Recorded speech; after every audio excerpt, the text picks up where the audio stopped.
Why Uttar Pradesh? Well, it is India's most politically powerful state. It has supplied the biggest names and the most prominent prime ministers. And yet, despite UP's central importance to the grand scheme of things, in 2024 it is still an underdeveloped state, far, far from realizing its full potential for impactful and inclusive growth.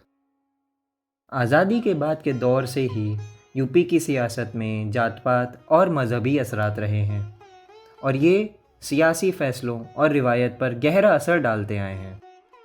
The decline of Congress in the 80s paved the way for a new kind of politics, the politics of polarization in the state.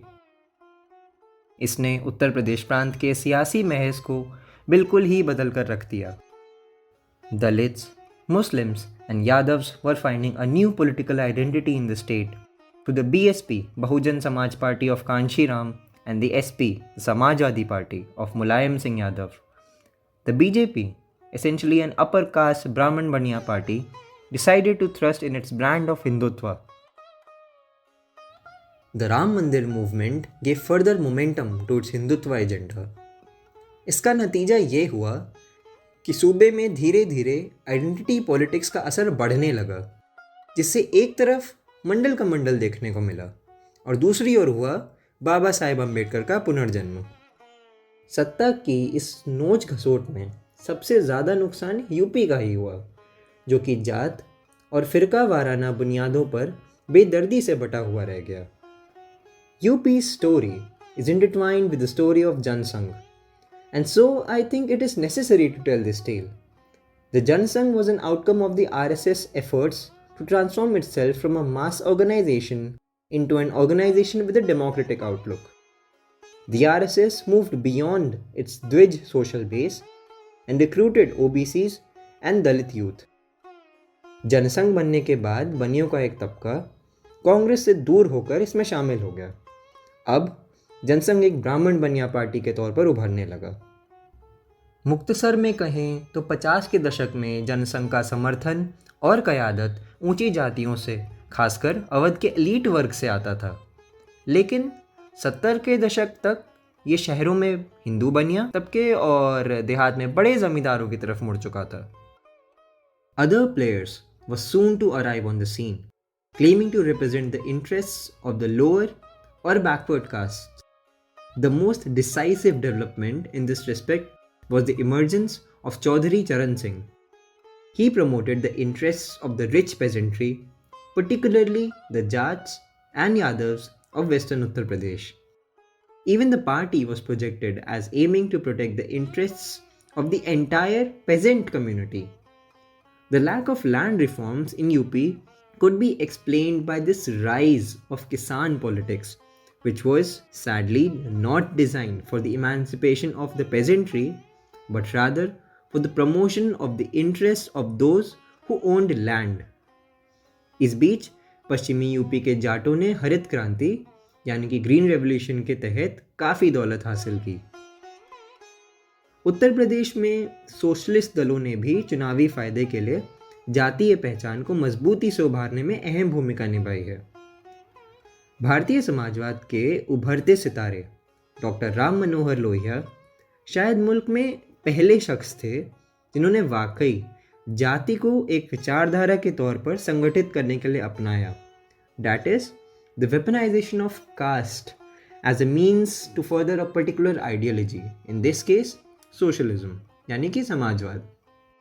The socialist, the self declared समाजवादीज laid less emphasis on economic policy and harped more on the topic of backward castes. They sought the support of the middle agricultural classes, such as the Ahirs, who had earlier been tenants of Brahmin or Rajput zamindars, but had now become landowners themselves. खैर, कड़वा सच ये है कि हर नई हुकूमत के साथ UP में विकास के मुकाबले सांप्रदायिक राजनीति पर ज़्यादा जोर दिया गया। ये यूं ही नहीं था कि यूपी में देश की सबसे ताकतवर जाति आधारित पार्टियां पैदा हुईं। मुलायम सिंह यादव का एक मजबूत यादव नेता बनकर उभरना और कांशीराम और मायावती की बीएसपी का राजनीति में आना इन्हीं बदलावों का नतीजा था।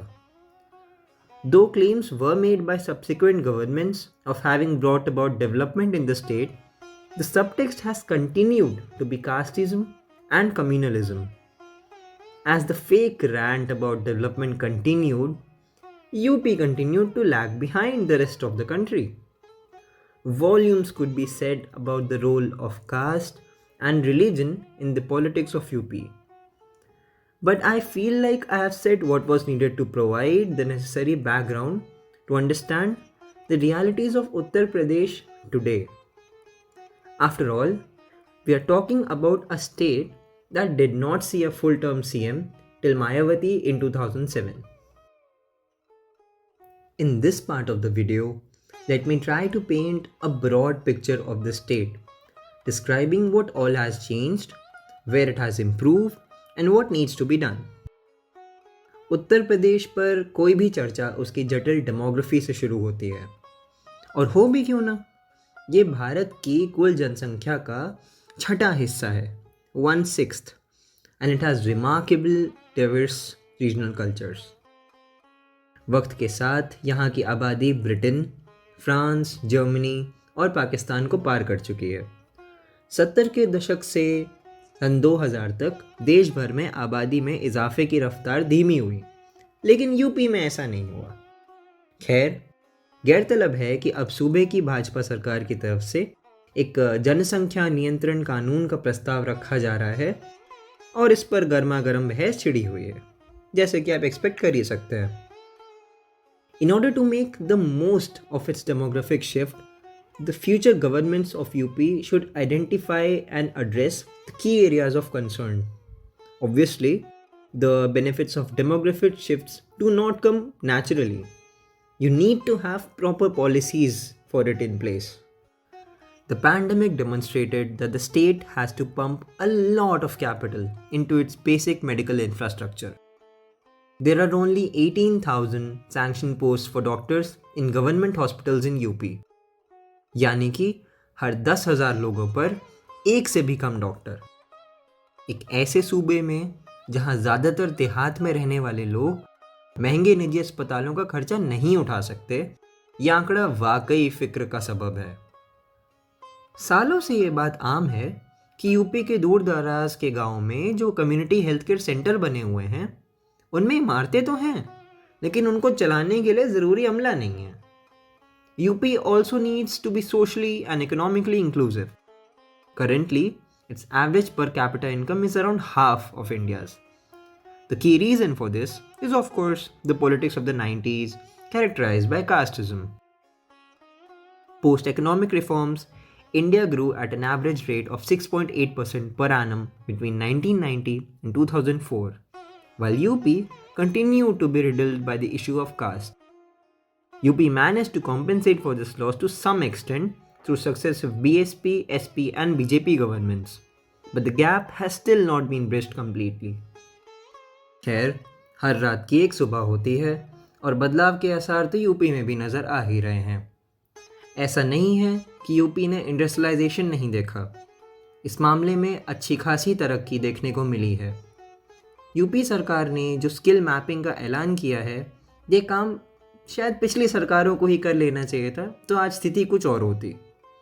और इस स्किल मैपिंग के ज़रिए साथ ही नौजवानों को मुनासिब वोकेशनल ट्रेनिंग देकर यूपी अपनी वर्कफोर्स को पावर हाउस में तब्दील कर सकता है। The biggest transformation in my opinion that the state has seen in the past couple of decades has been the creation of an excellent road network. As of June 2023, the state had an operational network of 6 expressways totaling 1225 kilometers of length. Another 2600 kilometers of expressways are being built, making Uttar Pradesh the first state to have 14 expressways. When the Yogi government came to power in 2017, the state had only 2 major expressways, the Yamuna Expressway and the Agra-Lucknow Expressway. ये सब देखते हुए ये कहना गलत नहीं होगा कि बदलाव की हवाएं तो चलने लगी हैं, लेकिन ये हवाएं कब तक चलेंगी और क्या ये हवाएं जातिवाद की गहरी जड़ों को खोद पाएंगी, ये देखना भी बाकी है। वीडियो देखने के लिए धन्यवाद। नमस्ते।